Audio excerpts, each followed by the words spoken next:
हमारा अगला टॉपिक है लोअर लिम्ब का medial side of the thigh. क्या क्या पढ़ेंगे इसमें? ये छोटा सा ही चैप्टर है। मीडियल साइड की मसल्स पढ़ेंगे। यहाँ पे नर्व होती है, कौन सी नर्व है यहाँ पे? ऑब्ट्यूरेटर नर्व, उसके बारे में देखेंगे थोड़ा सा। और थोड़ा सा हम लोग यहाँ पे जो आर्टरीज हैं, 2 आर्टरी आती हैं इधर, सबसे ज़्यादा इम्पोर्टेंट है प्रोफंडा फेमोरिस और एक होती है ऑब्ट्यूरेटर आर्टरी।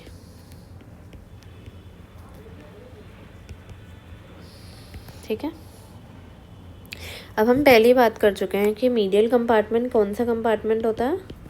अडक्टर कंपार्टमेंट होता है। अडक्टर कंपार्टमेंट है अगर, तो सारी अडक्टर मसल्स यहाँ पे प्रेजेंट होंगी, यानी कि अडक्टर लॉन्गस, ब्रेविस और मैग्नस, साथ में होती है पेक्टिनियस और ग्रेसिलिस।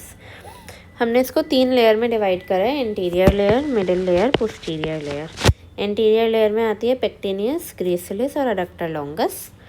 अडक्टर ब्रेविस आती है मिडिल लेयर में और अडक्टर मैग्नस सबसे पीछे होती है, बड़ी सी, ठीक है, पोस्टीरियर लेयर में। अब अगर हम मसल्स की बात करें, जैसे पेक्टिनियस हमने और कहाँ पढ़ी है? फेमोरल ट्रायंगल के फ्लोर में पढ़ी थी, याद है? चलो,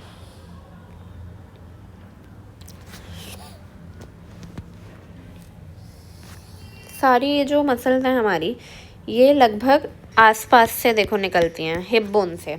अब तक आई होप सो कि हिप बोन आप लोग अच्छे से याद कर चुके होंगे। तो पेक्टिनियस इधर निकलती है पेक्टिनियल लाइन से, अडक्टर लॉन्गस इधर निकलती है रामस से, प्यूबिस के, ग्रेसिलिस इधर इस्चियोप्यूबिक रामस से, अडक्टर ब्रेविस भी इस्चियोप्यूबिक रामस से, और अडक्टर मैग्नस ऐसे, ठीक है। अडक्टर मैग्नस के हमारे 2 पार्ट्स होते हैं। अडक्टर मैग्नस के 2 पार्ट कौन से? एक हमारा इस्चियल हेड है जो कि इस्चियल टिब्रोसिटी के पास से आएगा, और एक है हमारा, एक इसका हैमस्ट्रिंग पार्ट होता है और एक होता है अडक्टर पार्ट, ठीक है। मतलब एक हमारा पोस्टीरियर वाली मसल में भी जाता है जिसको कहते हैं हैमस्ट्रिंग, और एक इसका होता है अडक्टर पार्ट, ठीक। जो हैमस्ट्रिंग पार्ट होता है वो होता है इस्चियल हेड,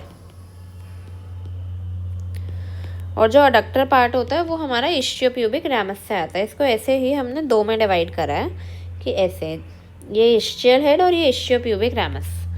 तो इन सब का ओरिजिन जो है याद करना इजी है। पेक्टिनियस का बेसिकली ओरिजिन कहाँ से है? पेक्टिनियल लाइन से। अब इसमें ऐसे लिखा है pecten pubis, upper half of pectineal surface, fascia covering the pectineus, ठीक है। अगर सिंपल सा इतना याद रखो कि इसका ओरिजिन पेक्टिनियल लाइन से है तो वो भी मोर देन इनफ है, ठीक। अडक्टर लॉन्गस का कहाँ से है? अडक्टर लॉन्गस का है बॉडी ऑफ द प्यूबिस से, और कहाँ पे? बॉडी ऑफ द प्यूबिस के एकदम आगे, ठीक है, एंगल पर, बॉडी ऑफ द प्यूबिस, इतना याद रखेंगे। और कहाँ पर है? फिर अडक्टर ब्रेविस हमें पता है इस्चियोप्यूबिक रामस से है। इन सब का एक ही है ना, अडक्टर ब्रेविस का भी इस्चियोप्यूबिक रामस।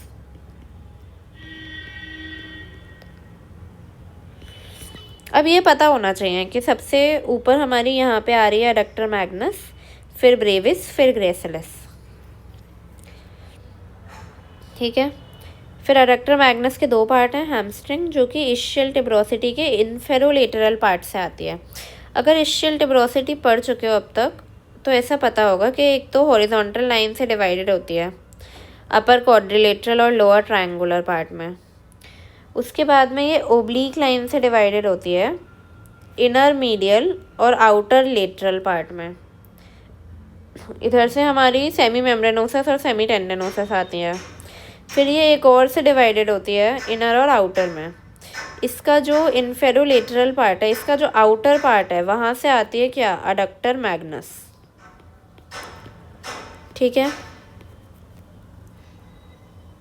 वहाँ से आती है हमारे पे या आउटर लेटरल और इनर मीडियल, अडक्टर मैग्नस। तो अडक्टर इस्चियल टिब्रोसिटी की भी इंसर्शन एकदम मतलब याद रखना है वहाँ कौन सी मसल है, ठीक है। तो ये आती है हमारी इन्फेरोलेटरल पार्ट ऑफ इस्चियल टिब्रोसिटी से, या तो ये कह लो या फिर ऐसी डिफाइन कर दो कि इस्चियल टिब्रोसिटी के लोअर ट्रायंगुलर पार्ट के आउटर पार्ट से। और अडक्टर पार्ट कहाँ से आ रहा है हमारा? इस्चियोप्यूबिक रैमस से आ रहा है। ऐसी ग्रेसिलिस हमारा कहाँ से आ रहा है? ग्रेसिलिस भी आ रहा है इस्चियोप्यूबिक रैमस से। इस्चियोप्यूबिक रैमस से ही ग्रेसिलिस भी आ रही है। ठीक,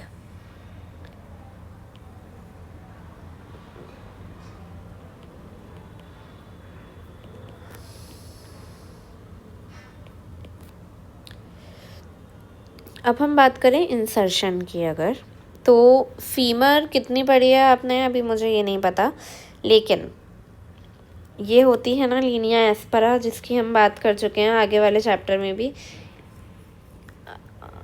पेक्टिनियस का जो इंसर्शन होता है वो होता है लेसर ट्रोकेंटर को जो लीनिया एस्परा से लाइन कनेक्ट करती है उस पर। ठीक है, तो pectineus gets inserted at the line between the lesser trochanter to the linea aspera। ठीक, अब अडक्टर ब्रेविस का भी सेम इंसर्शन है on the line connecting the lesser trochanter and linea aspera, लेकिन ये कैसी है? लेटरल है पेक्टिनियस के। ठीक है, फिर हम बात करें अगर अडक्टर लॉन्गस की, तो मिडिल 1/3 है लीनिया एस्परा का। Adductor longus is inserted on the middle 1/3 of linea aspera. इसके बाद में अडक्टर मैग्नस, जो कि सबसे ज़्यादा इम्पोर्टेंट है। क्या है कि जो अडक्टर पार्ट है इसका, देखो मैंने उस दिन जब पढ़ाया था तो बात करी थी, इसके पीछे एक ये होती है ना ग्लूटियल टिब्रोसिटी, बताया था इसके बारे में। ग्लूटियल टिब्रोसिटी के मीडियल मार्जिन, क्योंकि अपने आप बोन इमेजिन करो और हम इस बोन को जो है पीछे से देख रहे हैं, हम लीनिया एस्परा की बात कर रहे हैं, हम इस बोन को पीछे से देख रहे हैं अगर, तो क्या हो रहा है यहाँ पर कि मतलब उसके फाइबर्स पीछे को आके लग रहे हैं, देख रहे हो? जैसे मान लो हमने इसे आगे से देखा, लेकिन इसके फाइबर्स क्या कर रहे हैं ना, इसके फाइबर जा रहे हैं पीछे, बोन के पीछे जाके लग रहे हैं। इसीलिए अगर हम ये पीछे से देखें और हमारी यहाँ पे ग्लूटियल टिब्रोसिटी है, यहाँ पे अगर ग्लूटियल टिब्रोसिटी है तो हमारा अडक्टर मैग्नस का इंसर्शन कहाँ है? मीडियल मार्जिन हो गया ग्लूटियल टिब्रोसिटी का, लीनिया एस्परा हो गया, और फिर मीडियल सुप्रा कॉन्डाइलर लाइन, इतना बड़ा। ठीक है, ये हमारा लेकिन अडक्टर पार्ट का इंसर्शन है। इधर हैमस्ट्रिंग पार्ट का इंसर्शन होता है अडक्टर टिबरकल पर। फीमर में ये देखो, ये जो निकला हुआ होता है इसको कहते हैं अडक्टर ट्यूबरकल। अडक्टर ट्यूबरकल क्यों? क्योंकि अडक्टर मैग्नस का इस्चियल हेड लग रहा है यहाँ पर। तो हैमस्ट्रिंग पार्ट का इधर है और अडक्टर पार्ट का इधर है। अब इन दोनों के बीच में एक छेद बनता है जिसको कहते हैं अडक्टर हियाटस। क्या कहते हैं? हमारी जो अडक्टर कैनाल है वो यहीं पर आती है। मतलब ऊपर क्या बनता है? ऊपर हमारा फेमोरल ट्रायंगल बनता है, ऊपर हमारा ऐसे करके फेमोरल ट्रायंगल बनता है ना। और फिर यहाँ से फिर फेमोरल ट्रायंगल की टिप से अडक्टर कैनाल शुरू होती है और ख़त्म कहाँ पे होती है अडक्टर कैनाल? अडक्टर हियाटस में। इसी हियाटस से, जैसे मैंने बताया था ना, अडक्टर कैनाल एक रास्ता है जहाँ से फेमोरल वेसल पास करते हैं। तो क्या होगा फिर अगर वो एक रास्ता है तो फिर जो हमारा, मान लो यहाँ से फेमोरल ट्रायंगल शुरू हुआ, वेसल्स यहाँ पर आई अडक्टर कैनाल में और इसी छेद से होके फिर वो पीछे चली जाएंगी। क्या होता है? ये रास्ता होती है ना जिससे हमारी जो फेमोरल वेसल हैं वो पीछे जा सकें पॉप्लीटियल फोसा में। तो ये अडक्टर हियाटस है हमारा। काय के बीच में बनता है ये अडक्टर पार्ट और hamstring part of adductor Magnus के बीच में। क्लियर हो गया इतना? सबका फंक्शन क्या होगा? थाई का अडक्शन करवाना। ठीक है, ठीक। एक और बार ये देख लें, पेक्टिनियस कहाँ से आ रही है बेटा? पेक्टिन प्यूबिस से आ रही है। और सुपीरियर प्यूबिक रैमस जो है हमारा ऊपर वाला, पता है ना, ये प्यूबिस है, ये इन्फीरियर रैमस है, ये बॉडी है, और ये सुपीरियर रैमस है। तो सुपीरियर रैमस से और पेक्टिन प्यूबिस से, ये भी कह सकते हो कि पेक्टिनियल लाइन से। इंसर्शन कहाँ हो रहा है, लाइन जो कि जा रही है हमारी लेसर ट्रोकेंटर से लीनिया एस्पेरा के बीच में। देखो ना ये जो डॉट डॉट बन गया ना यहाँ पे आके डॉट डॉट में दिखाई है, मतलब ये पीछे की तरफ हो रहा है एक्सटेंशन इंसर्शन इन सभी का। Adductor longus body of pubis, जैसे कि मैंने बोला केवल इतना ही याद करना है। और इंसर्शन का है मिडल 1/3 ऑफ लीनिया एस्पेरा।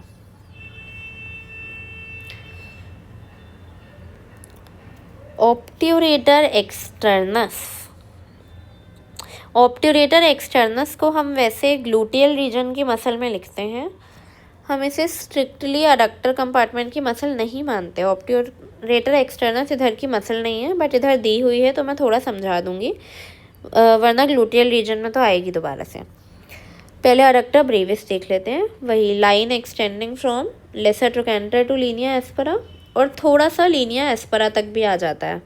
जैसे अगर लाइन इसको लीनिया एस्पेरा से जोड़ रही है तो ये यहाँ पे तो आया लाइन पे, और थोड़ा सा लीनिया एस्पेरा तक भी चला गया। ये इंसर्शन है। ओरिजिन हमें पता है कहाँ होता है, इन्फीरियर रामस ऑफ प्यूबिस या इश्चियो प्यूबिक रामस, एक ही बात हो रही है यहाँ पर, क्योंकि ये हमारा इश्चियो प्यूबिक रामस है ना।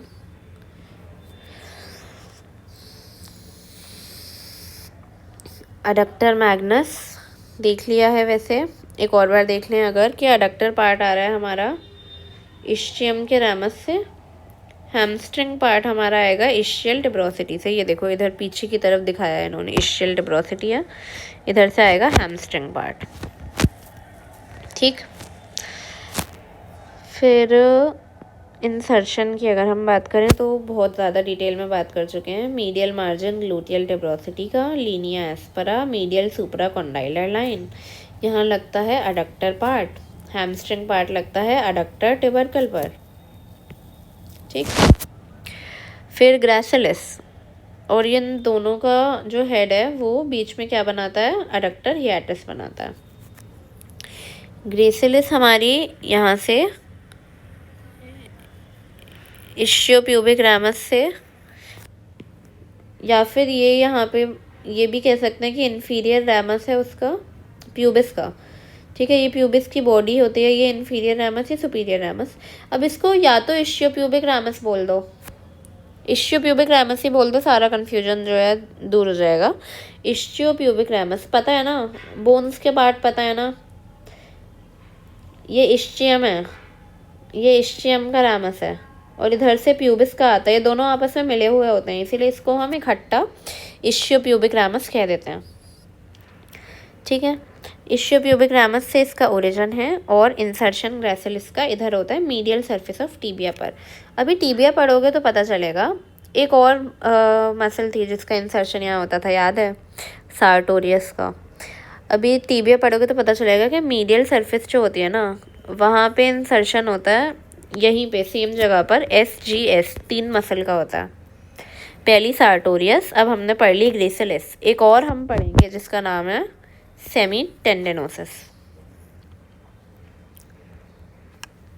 ठीक है, इतना क्लियर हो गया।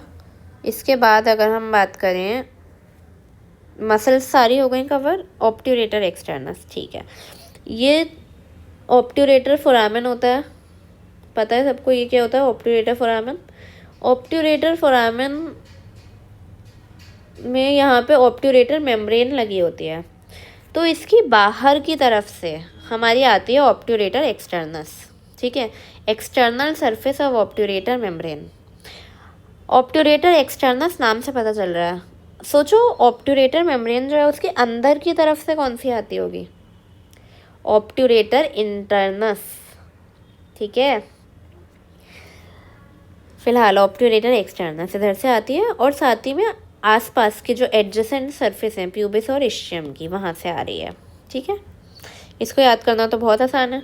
इंसर्शन इसका इधर फीमर के ट्रोकेंटरिक फोसा में होता है। अगर फीमर थोड़ी भी पड़ी है तो इतना याद तो अभी तक हो गया होगा कि यहाँ पे एक फोसा होता है, ट्रोकेंटरिक फोसा, जहाँ पे ऑब्ट्यूरेटर एक्सटर्नस आती है। फिर हम बात हो गया, चलो ऑब्ट्यूरेटर नर्व। ऑब्ट्यूरेटर नर्व हमारी लंबार प्लेक्सस की है। ठीक है, लंबर प्लेक्सस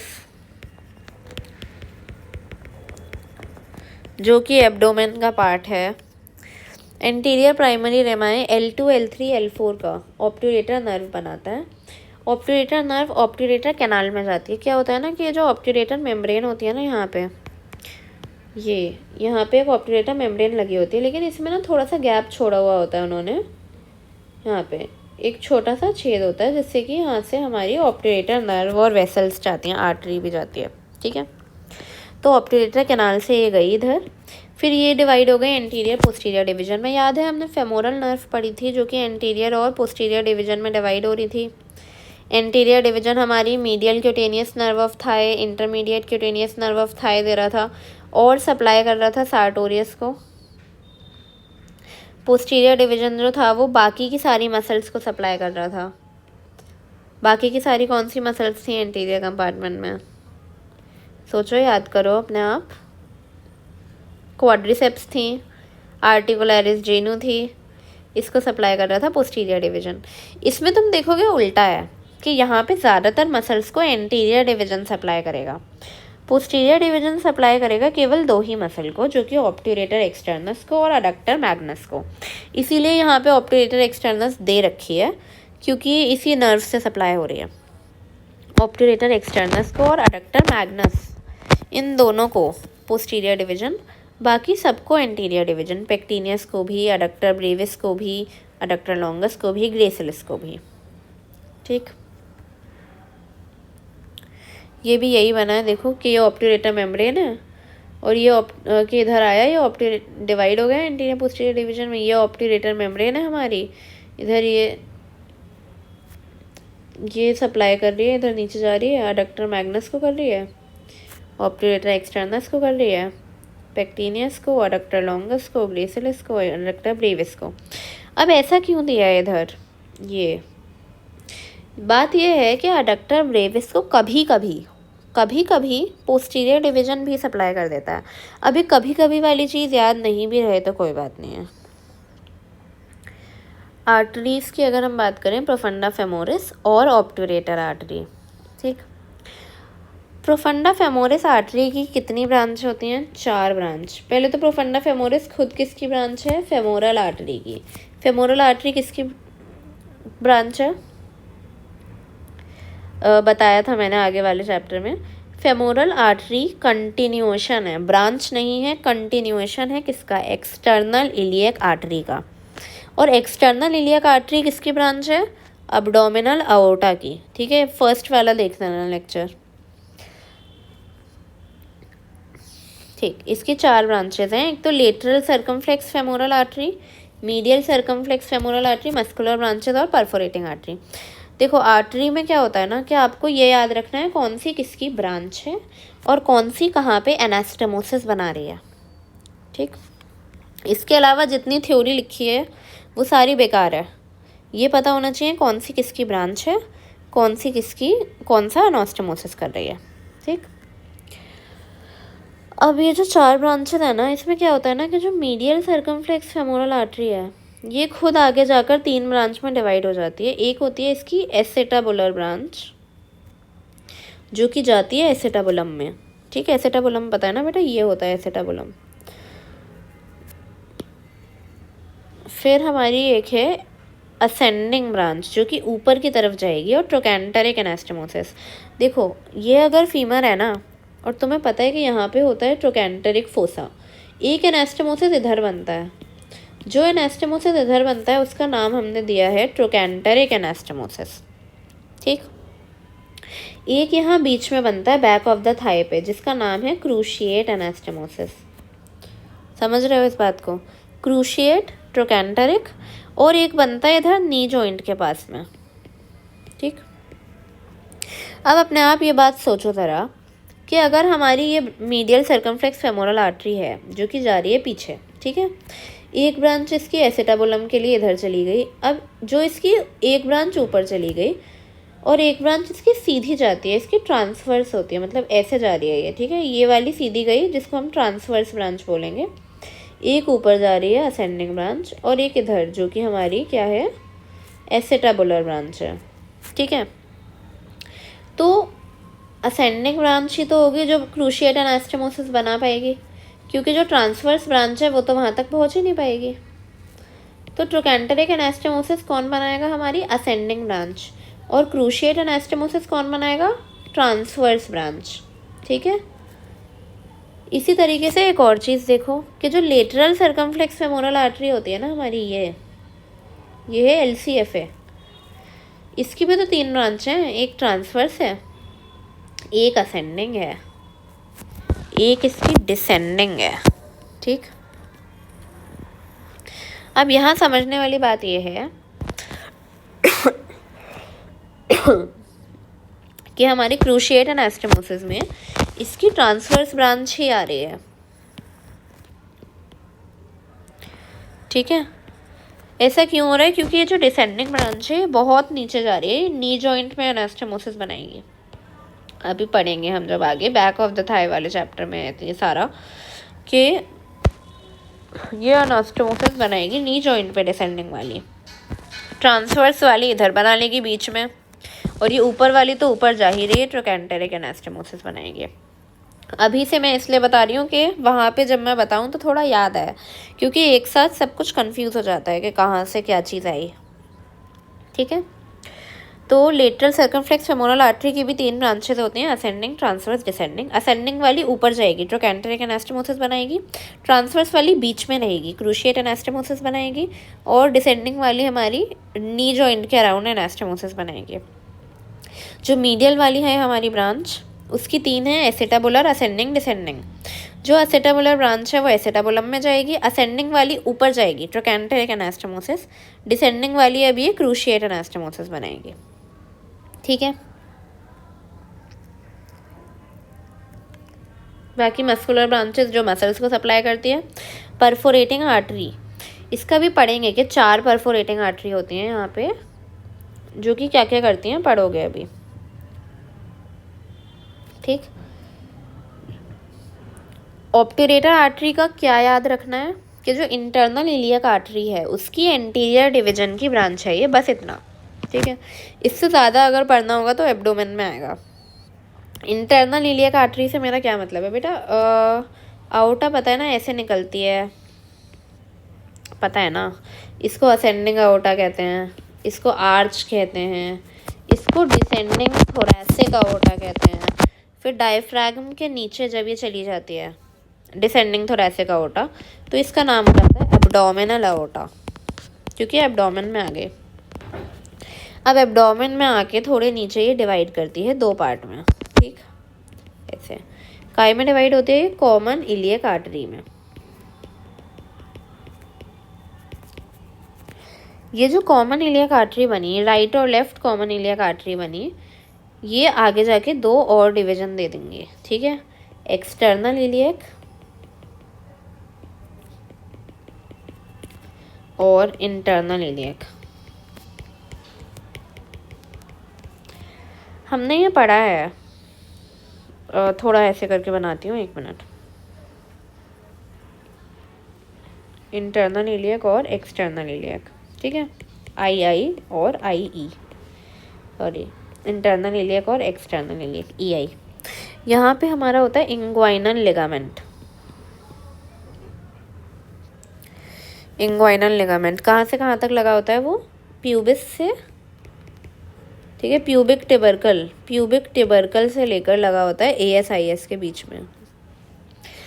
ये जो ये हमारी एक्सटर्नल इलियक है, ये जब इसके आगे जाती है ना तो इसका नाम हो जाता है चेंज, ये बन जाती है फेमोरल आर्टरी। ठीक है। अब ये फेमोरल आर्टरी बनने से पहले और भी ब्रांचेस देती है, उससे हमें अभी मतलब नहीं रखना, वो एब्डोमेन का पार्ट है। हमें मतलब है फेमोरल आर्टरी से, कि फेमोरल आर्टरी कंटिन्यूएशन है एक्सटर्नल इलियक आर्टरी का। और अभी हमने क्या पढ़ा कि जो इंटरनल इलियक आर्टरी है उसके एंटीरियर डिवीजन से आती है ऑब्ट्यूरेटर आर्टरी।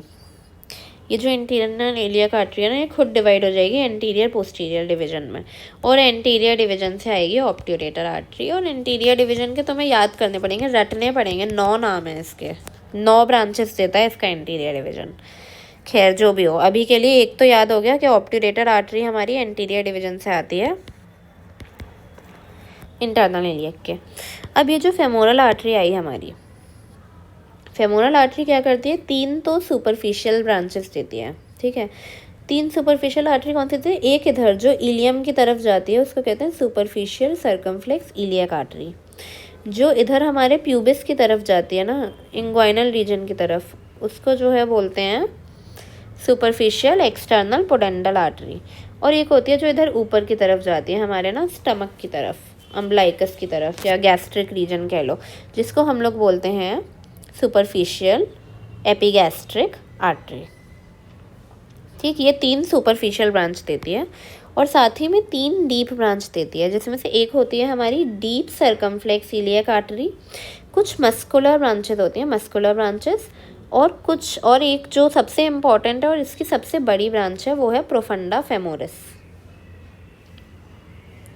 ठीक है, ये मैंने कहाँ की बात करी? फेमोरल ट्रायंगल की। अब जब फेमोरल आर्टरी थोड़ा और आगे जाती है ना अडक्टर कैनाल में, तो अडक्टर कैनाल में क्या करती है, फेमोरल आर्टरी ख़त्म हो जाती है और डिवाइड करके जो है, मतलब एक पार्ट है जो पीछे चला जाएगा और पीछे जाके बन जाएगी ये पोप्लीटियल आर्टरी। इंटरेस्टिंग है अगर ध्यान से समझो तो। मैंने बताया ना कि अडक्टर कैनाल से निकलेगी, अडक्टर हियाटस से बाहर आएगी, फिर पीछे जाएगी और पोप्लीटियल आर्टरी कहलाएगी क्योंकि ये पोप्लीटियल फोसा में चली गई। पोप्लीटियल आर्टरी बनने से पहले ये एक ब्रांच और दे देती है जिसका नाम होता है डिसेंडिंग जेनिकुलर आर्टरी। ठीक, डिसेंडिंग जेनिकुलर आर्टरी। उससे भी इतना हो गया। फिर अब हम अगर प्रोफंडा फेमोरिस की बात करें, प्रोफंडा फेमोरिस, तो ये क्या कर रही है, इसकी मस्कुलर ब्रांचेज हैं। ठीक, इसकी परफोरेटिंग ब्रांचेज हैं, इतना हमें पता है। और हमें क्या पता है कि इसकी एक मीडियल सर्कमफ्लेक्स फेमोरल आर्टरी है, एक लेटरल सर्कमफ्लेक्स फेमोरल आर्टरी है। क्या हमें ये पता है